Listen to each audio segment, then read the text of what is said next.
All right, welcome back to the UGC Pro Podcast. Today's episode is actually going to be a two-part series. This episode being part one. Think of this as the uncut version of the motion session that I hosted for their third annual Make Ads That Convert event. It was an absolute honor to be speaking on UGC AI and infinite message testing, especially in front of almost 1,500 performance marketers. There were over 12,000 people that RSVP'd for the event, so it's really cool to know that even though they couldn't attend the live event, they were able to watch the recording, which is currently archived on the Motion YouTube channel, which you should definitely check out if you haven't already. What makes today's episode really exciting is Shane is going to be walking through my presentation, sharing his thoughts as what I'm considering an AI evangelist with self-control. And I say self-control because he is not just pushing AI because it's a fad right now. It's new, it's exciting, but let's actually focus on what works and leave all the rest at the door. Shane was the one that initially got me really excited about AI, and it's because he showed to me that for just as many cons, there are so many, if not more pros, that we will be touching on today. Again, this is part one of what will be two podcast episodes, so make sure to check back in about a week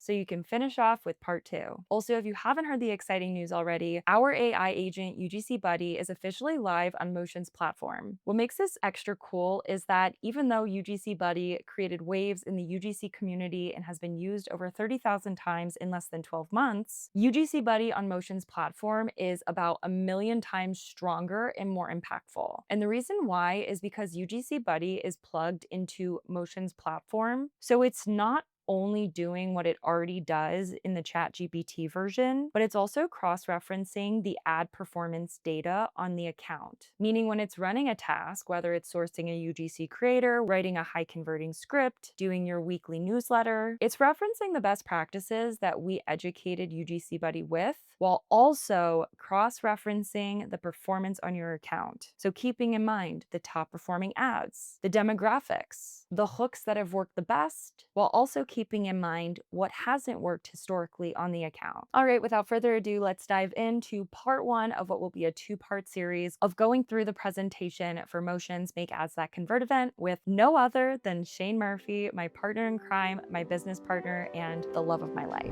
Welcome to UGC Pro, the podcast where creative strategy, UGC innovation, and freelancing success collide. I'm your host, Kelly Rockline, a self-taught creative marketer from the brand and creator side, with over a decade of experience working with hundreds of brands and driving over $500 million in revenue. Now, as a mentor to more than 10,000 aspiring UGC creators and creative strategists, I'm here to help you unlock your full potential. Whether you're here to sharpen your ad game or gain fresh insights to elevate your creative freelance business, you're in the right place. So grab a cup of coffee, get comfortable, or habit stack. Is there a pile of laundry that you need to get through? What about unloading the dishwasher? Maybe it's a good time to go out and get some fresh air. Whether you're cuddled up on the couch or getting your steps in, I am so happy you're here. So without further ado, let's dive in.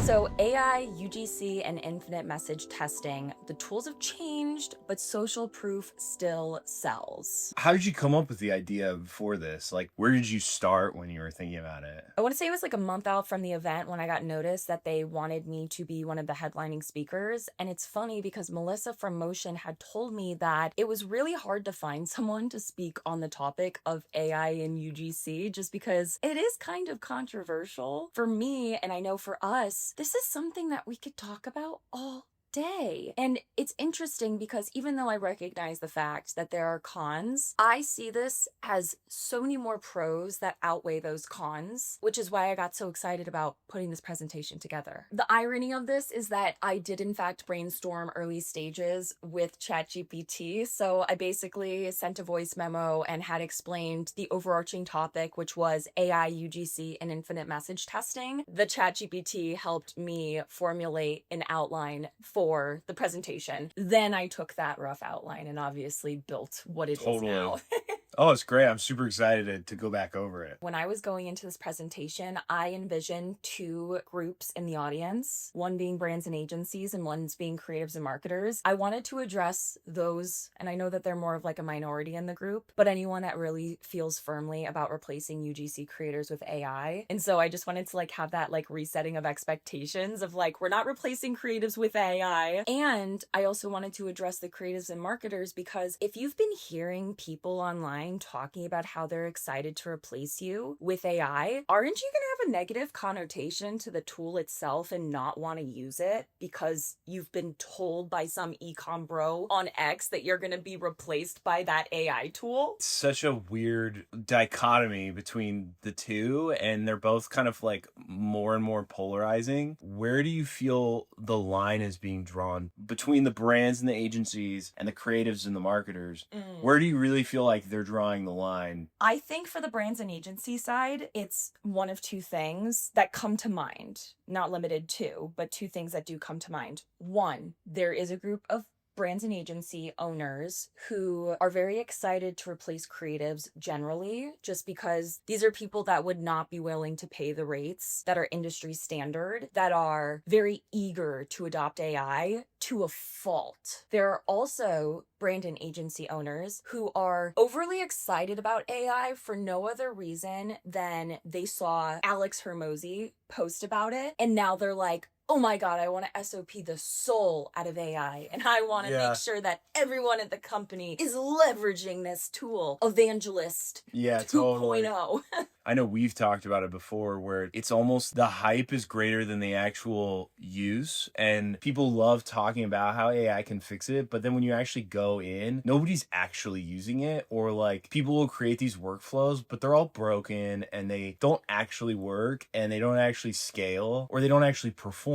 And I feel like you have to have human in the loop. And you saying that, the reverse also applies to creatives and marketers, where they need to be leveraging the tools that actually make sense in their workflow, embracing them, because if there is a tool that's going to help you reach peak performance for your clients, for your employers, they're going to choose to work with you over the marketers and creatives that are not adopting. It actually reminds me of, we have an offering at the agency I work at called Fast Track. And Fast Track is like a lower paying client that needs like content, but they're not like, there's not necessarily like a big campaign idea or it's more just like, we just need content to fill the gaps. It's been amazing to be able to use AI, and I wouldn't be able to do it without it. But also at the same time, a lot of the like functionality of like trying to create content at scale often can just be done with a template too. So it's not even like about that there's an AI that's like customizing everything, because honestly it sometimes it takes longer. I end up over engineering as like a problem when there's this platform called Creative OS that is like all Figma based static templates, and you just like copy it into Figma and it's ready to go in different sizes, and then you just fill in the templated parts, like here's an image here, what's the text here. I can like start there and then like completely rearrange it and I get to some really cool end result. That already saved me 50% of the time, right? And also like as a creative, the blank canvas phenomena of like where do I start when I have nothing? Sometimes that's like 100% of the optimization you need is that. But like, okay, yeah, we could have an AI do the rest of it. It's over engineering sometimes. Yep. But as a creative, I need those things. Like if I didn't have access to some of these tools, even templates like Motion Array, Icon Scout, Envato, Creative OS, like these are things that I use on a daily basis because I have assets, templates I can use. I don't have to spend time on motion graphics. I don't have to spend time on design. You need those things. But some of those are just templates too. I like the similarities to when you partner with AI tools to partnering with post-production tools in general, motion graphics, video editing, etc. Ultimately, whether it's an editing tool, whether it's an AI tool, if you're choosing to not leverage these tools that make you more efficient and impactful, those are the creatives and marketers that are going to become obsolete. And the irony is you're not becoming obsolete to the tool itself. You're becoming obsolete to the marketers or creatives that are choosing to leverage those tools. Right. Right. Then in the presentation, I talked about UGC then versus now. And Right, because you're like the person to talk about that. it is kind of crazy to just think about UGC back in 2018 compared to now. So much has changed in the landscape. And like it originally started with actual customer content. The reason why I showed this visual, which I know that this is a podcast and audio only, but like imagine a timeline. The like first landmark is going to be actual customer UGC content. So it's not scripted. It's has no strategy behind it outside of a happy customer who likes a product that posted about it, followed by the more scripted, direct response driven UGC, which makes me think of like that 2017, 2018 kind of UGC. What I'm getting at is from 2018 to like 2021, 2022, there was a shift in what UGC looked like. And what I'm tying it back to is I think TikTok had a really big influence on the transformation of what UGC looks like even today. And it's because like all of a sudden UGC went from like, you know, like the scrappy DR mashup, feeling very salesy, very direct response driven, to a day in the life. Right. Get ready with me, green screen style review. There's been an evolution where, yes, also TikTok has played a part, but TikTok Shop specifically, where people are talking more to camera. And now with AI, there's this twist. But the reason why I had this section of the presentation is because I wanted to point out the fact that we're not scrapping the playbook just because AI is now a thing. Over the past 10 plus years, UGC has evolved, but the underlying themes have remained the same. So authenticity, it's always going to win, even in a post-AI world, especially in a post-AI world. I mean, it just reaffirms we're not here to replace creators, we're here to refine them. You started talking about how new audiences are perceiving AI content. 75% of Gen Z say they can spot when content feels fake or overly edited, which I always think back to a study done on web page browsing, and they measured pupils or the eye direction of users on the web page and how they navigated with web banners. And newer generations, or like people that had, you know, more experience with the internet, were much more capable of subconsciously navigating their eyesight around web banners. Wow. Like their eyes were literally like diverting around, like they automatically knew to skip over them, to not read them. I think that subconscious level of like media consumption happens on TikTok, where like I know it's an ad before it's an ad. Or I'll watch YouTube streamers who are like reacting to content. People in the chat will be like, oh, this is an ad. Like within like 1 second, oh, this is where they're doing their brand deal. And it's like, well, how did you even know that? You can tell. And there's like a level of media literacy that we don't get credit for, of understanding what's an advertisement. And I think the same thing is going to go for AI. It links back to the Nielsen study that I talked about, which was also in Motion's 2025 report, which is like they found AI generated ads way more annoying, boring, and confusing than traditional ones. Think about it. If people are already dodging web banners, they know to scroll past something, they don't want to listen to the brand deal. No wonder why this is amplified over traditional ones. You know, it's truly a market of content. And if you flood the market with AI content, now all of a sudden you have content like everyone else. I believe 2025 and onward is going to be an authenticity renaissance where if everyone can manufacture social proof just like that, isn't the actual like thing that sets you apart from your competitors the human in your advertisements and in your branding? The big driver home for this specific topic is thinking about a formula that I talked about during my session with Motion, which is real creators plus strategic insight plus AI support equals future-proof storytelling. We want to amplify the creative process, but we don't want to hijack the brand's authenticity, especially when, like, again, Gen Z can spot if something is fake or overly edited. People are already perceiving AI ads to be more annoying than traditional ones, and people are already not fans of the traditional ones. Yeah, I feel like people are so obsessed with content creation, they forget that key part that you said, AI support. There's so many things where AI can optimize project management and communication and closing the feedback loop. Oh, and we'll go over tools too that make sense only if it makes sense for your workflow. Right. Well, like everything else is just noise. creators. So one thing I talked about during my session was what's working now when it comes to leveraging AI. Honestly, the hybrid content strategy is going to be the biggest takeaway. It's like leveraging AI, but not having it be the entire focus of the video. Give me an example of like a hybrid. Yeah.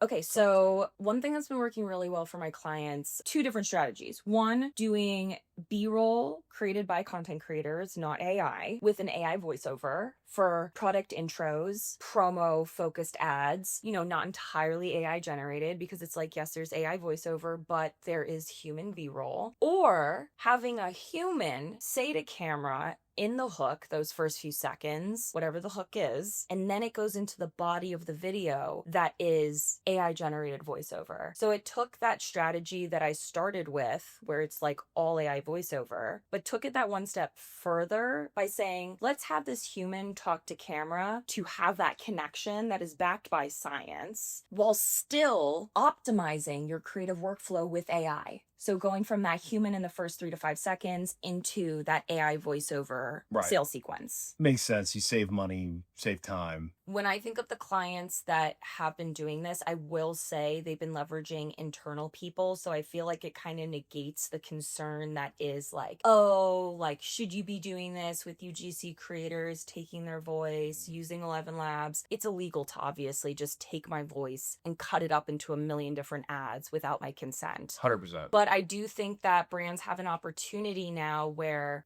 founder stories work really well. Having your 11 Labs mimic that founder's voice to then have them only film the hooks, because it can be challenging to get the founder to sit down and actually film a video. So it's like, hey, take out time today. I want you to film 20 to 30 hooks. This is how you're going to do it. And then the rest of it can be AI generated voiceover. That just makes even just like the team's workflow or sanity so much better, because it can be challenging to work with a founder that may not be a content creator first. And I feel like those use cases for hybrid content strategies are really what works best right now. AI is going to empower that fast, cost-effective testing. I feel like another way that brands are able to save money and also just work very quickly is leveraging AI voiceovers for straightforward explainer videos and product demos. I mentioned how it works well with like promo-based videos, product intro-based videos, but when you think about other creative ways to leverage AI, if you're a brand that like needs further product education, you could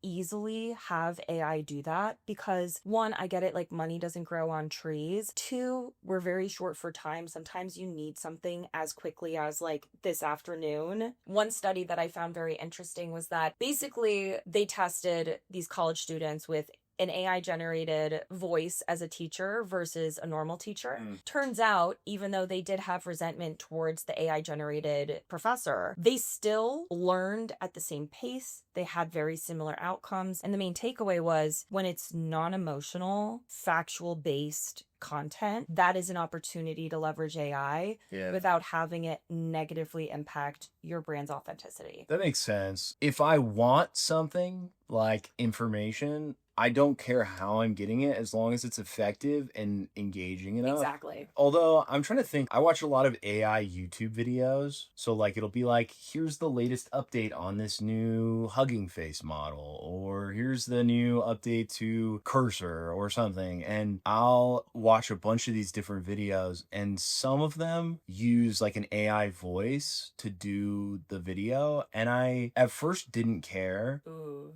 But then over time, this is obviously anecdotal, at certain points I enjoy it because they were pretty efficient and like the content was decent. But then they started doing like ad reads, and then they started doing like a bit more jokes. And I was like, I'm a little bit less interested in this. As somebody that enjoys content like that, that's very informative, I feel like there is a breaking point where I do want some authenticity in that information. Oh, for sure. I mean, you mentioned one thing which we'll talk about shortly. When the AI tries to be humorous, Oh God, it's it's so like, frustrating. Like, that's so tone deaf. You also mentioned the sentiment shift that you personally had, which I know is anecdotal, but this reminded me of, I think it was a study you told me about. Can you explain the sentiment before AI became a big thing versus now? I know I'm probably butchering the study, but they had gathered keywords or feelings or thoughts that people felt about artificial intelligence in like 2015, well before like the AI hype came around. And a lot of the words people used were like innovative, Probably like exciting, yeah, new, the future, and very like positive. fast forward to present day, the words people used to describe were like The exact opposite. The exact opposite. Fake, annoying. Yeah. I mean, think of the Nielsen study. Right. So people, just as general audiences, have a very negative connotation generally, whether we like it or not, to AI. Like, think about what people think about these companies that are doing these massive layoffs, citing that AI is the future. Like, those companies receive a ton of backlash. It's not like people are celebrating the efficiencies. Like, people don't like the fact that AI is looming, and I think people are upset with the results too of AI. Like, they're not impressed by results. And you made a good point about like the layoffs. They're jumping the gun. The same way that CEOs are excited to SOP the soul out of AI into their creative process. Like, I truly believe companies right now that are like actually this bullish on AI to the point where they're like, this can replace a real breathing human being. Like, they're totally jumping the gun here. Well, so I heard a good example today on another podcast, and it was like, say I run a recruiting company and I have 20 people all emailing out, doing cold outreach, like running my funnel, basically. I go, well, I can automate this with AI, hire 2 people, and now like I can increase my margins that way. So can every other competitor. And so now is the threshold to becoming a recruiting agency. So now all of a sudden you have all these agencies that are all using AI. Where is your actual competitive advantage? Like, your competitive advantage isn't speed to market. Your competitive advantage isn't quality anymore because you've optimized for speed. So now it's like, realistically, those people might have been the actual reason why you won like work. When you leverage AI to a fault, all of a sudden, if everyone else in the market is doing that, that is where the authenticity renaissance comes into play, because the thing that sets you apart from your competitors is now bringing that human element back into the process. Like, speed to market doesn't matter anymore. Like, where is your moat as a business? It's not in your ability to make content at scale. Like, anybody can do that now. Like, it's not your ability to build a great brand. Everybody can do that now. But the actual like boots on the ground ability to create authenticity and to create distribution of your content, like, those are the 2 most important things in marketing. And as long as you can do those, like, I think that's where you really build that moat. So there are certain moments that really do need real people with real experiences, or else it sounds absolutely tone deaf. A virtual mom talking about her child's illness, an AI avatar joking about burnout, or a clone voice narrating trauma recovery. It's just weird to me that, and I know that it's just a fad right now because AI is big, but it's just like weird as marketers to completely overlook best practices with underlying themes that still apply today. It's like, not every campaign is going to have the same tactic. So why in the world do we think exclusively like AI content is a good idea? We should be leveraging a mix of real humans, hybrid approach, and AI only content based on the emotional depth and trust needs and overall campaign goals. Like, if it's an emotional content piece, you need real humans. And if you want to dabble in AI, maybe hybrid model, but it's got to be tasteful. It's all about execution, which makes me think of, the model I've really tried to live by, which is like, it's not what you say, it's how you say it. It's not that you're using AI, it's how you're leveraging and executing. Totally. Talking about this, I feel like there needs to be a gut check as a marketer to figure out if it should be like a human first concept or AI enhanced. I feel like for maybe the founders that are overly excited about AI, where maybe having this gut check is important. So just keeping in mind, like, is emotional connection at the heart of this? Because if so, and it's relying on humor, drama, or empathy, you should probably have humans in the ad. Would it matter to the audience if they knew AI was involved? Because you don't want to risk breaking trust. Does this touch on identity, health, health, trauma, ethics, because those topics, they definitely need care, context, and accountability that cannot be handled by AI. And then also, like, can we use AI without losing the human spark? Is believability make or break for this campaign? It just goes back to like using AI where it makes sense, but not having it remove humans entirely, because very quickly, when executed the wrong way, not only is the ad not going to do well, but it's also creating poor PR for your brand. I also feel like it goes back to the whole thing of people that are evangelizing AI are not using it the amount that they say they are. True. It falls short because the actual productivity gains are not what or where people want them to be. Like, that's what a lot of this stuff is people are saying, oh, look at all the content I can make. Is content actually the problem for your brand? Where are like you finding issues and where are the actual solutions? Ooh, that makes me think of the quote that you had told me. It's not that you want a ton of content, you just need good content. So like if it's an AI tool that's like, ooh, we could create 100 ads for you. Do you really need 100 ads if you're spending 15 grand a month? No, you need quality ads that maybe could be enhanced by AI, Right. But you don't need a shit ton of crap content. The Alex Hermosi example, he's posting about AI not because he's using it to make him more efficient. He's using it for clickbait because his audience is all like CEOs, entrepreneurs, Yep. and for no other reason than being a very strategic person on social media. He knows that AI is really big right now, especially with his audience, which is like, I'm gonna guess like majority men who are entrepreneurs that are very bullish on AI. So he posts a reel of being like, this looks like me, but it's actually my AI model. This is like how we did it. Isn't it so cool? What happened? My client literally came to me and he's like, oh my God, look at this video. We have to do it. And it's like, do we though? Because guess what? Founder ads work really well. Do you think the AI version of you is going to work really well? No. Not at all. People are glorifying toys as like tools, and I think there's a clear difference when something's a tool or a toy. I've been saying that AI should be your creative intern and not your creative director. Yeah, and I think I like that you mentioned intern, not director, because I feel like people, especially now that like multi-agent systems are so big, like Crew AI or Agno or whatever, like people are obsessed with now like multiple agents interacting with each other to create essentially what is like a org chart. It's almost embarrassing because I think people love the conceptual idea of it while having never actually built the end result. And when you do, you realize that there is a very important step in there that the human has to play, or else it's all going to fall apart. Like, these things are not truly automated at scale. And I think you are still the director. Like, oh, for sure. You have to think, like, if you're going to build a multi-agent system, which is still do it, like, you could still do these things. But, like, I think this is where the hype comes in, and they want there to be agents that are directors. Like, there's so much room for error when there's hallucinations, there's off-topic rants, there's, like, a huge margin of researching incorrect data. Are they really going to be a good director? No, you still need to be there. That makes me think of the question you had posed to me. Do I really save that much more money and time using AI? Oh, yeah.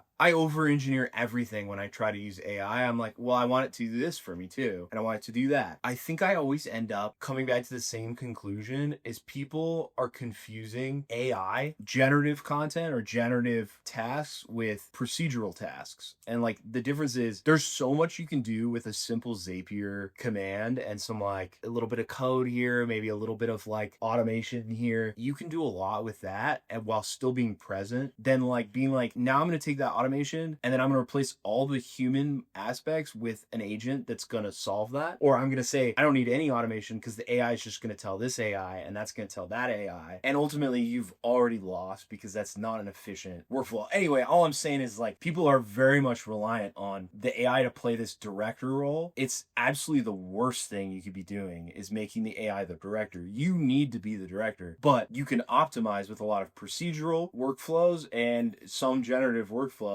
can be also really helpful, but you have to be there. If you're not there, it's going to be really tough. Ooh, which makes me think of not SOPing the soul out of AI or Yes. your creatives. So I'm calling it the plug and play approach, but basically like just don't have a rigid AI workflow that's going to kill the creative spark that's necessary necessary for performance marketers. I feel like this analogy example makes a lot of sense in my head, and I feel like when I told you it made sense to you as well. Envision that AI is an overseas video editor. At first, you're like, oh my God, this is going to save us so much money. This editor is advanced and they're only $7 an hour. But guess what? There is a cultural disconnection. There is a language barrier. This very, very affordable and cheap editor is going to require hand-holding, oftentimes from your top talent's time. So what I always explain to my clients is, sure, I can work with your overseas editors, but keep in mind, you're paying me $125 an hour, $150 an hour, whatever the rate is for that project, which means if I have to work very closely with these editors, I can almost guarantee that us just working with a direct response video editor, maybe even intermediate level, it doesn't even have to be advanced, but they're from the US, I can almost guarantee that's going to save us more money in the long term as compared to me basically micromanaging this overseas editor. Yeah, I love that analogy because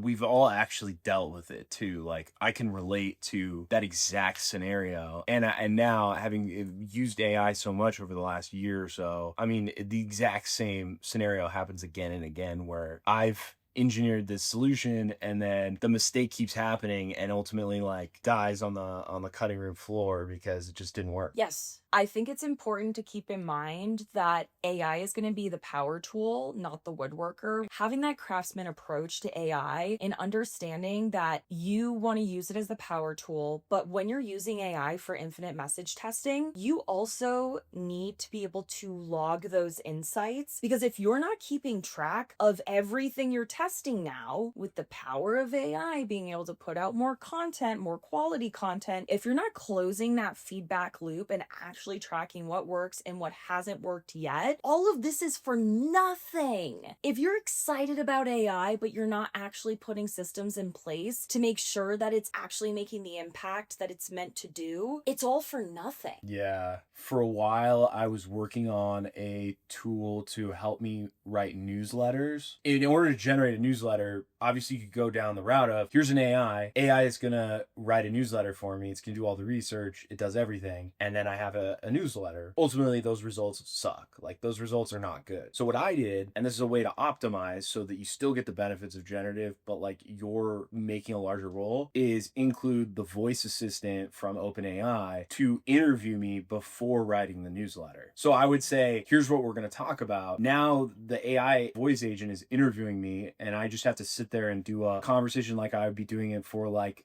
Forbes or something. They're talking to me, asking me questions. What do you think about this? What do you think about that? Then when it compiles it, it's actually using my real feedback. So that's a way to optimize where you're still in that framework and like you're adding the human element, but you're saving time on writing down your thoughts or thinking through a problem. Like AI is good at that. And you could even have it create a bare bones article or newsletter, and then you go in and fill the blanks. And then all of a sudden you really did that. It's just you saved so much time thinking through everything because the AI was there to like help you. And I found one of the best things AI is great at is engaging you in like question and answer conversations, and you can use it to your advantage all throughout these systems that you build. I love that you added that quality assurance check. Yeah. Which makes a lot of sense because it's actually leveraging AI in the way that we should be, which is, hey, not only can you write this article, but you can actually conduct an interview of the person that you're going to be writing this article on. Right. And it's almost like when we get too excited to use AI tools, it's almost like we leave our brain at the door. It's like we cannot just replace everything with AI. And if we are, guess what? It's going to take a little bit of thought on your end to say, oh yeah, you should interview me first. Right. Not, okay, here, take it, run with it. It's lazy. Yeah. At the end of the day, you get a little lazy and you got to avoid that. And I love when you started talking about tools because after going through several days of this conference, I felt like a lot of people were talking about high level workflows, but not like really diving into the tools that you could use today that like do work without a bunch of hand holding. I loved the tools that you suggested. So I'm super excited to talk about those. Even before I went into explaining any of these applications, I emphasized to the audience, only use what makes sense for you, your team, and your workflow.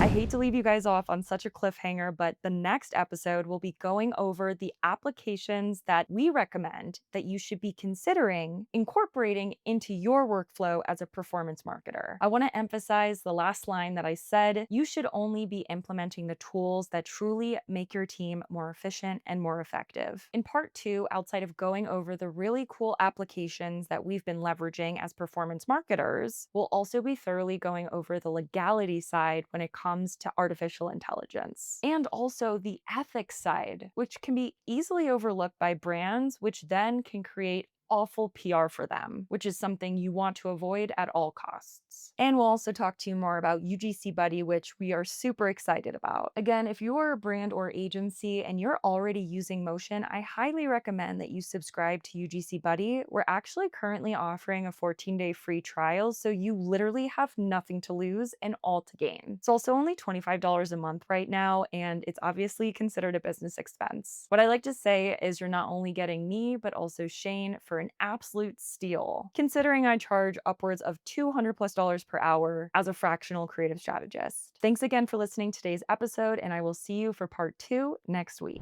Thank you so much for listening to another episode of the UGC Pro Podcast. I hope today's episode gave you inspiration and practical steps to apply to your business. If you enjoyed this conversation, don't forget to hit follow, leave a review, and share it with another creator or marketer. And make sure to catch our next episode. Now, I don't want to give too much away, but let's just say you will not want to miss out. Until then, remember that success is a strategy and you are your most valuable client. So treat yourself like it. And lastly, if you aren't already connected with us on TikTok, Instagram, YouTube, X, look up UGC Pro and be sure to follow along. And as always, I wish you the best of luck on your UGC and creative strategy journey.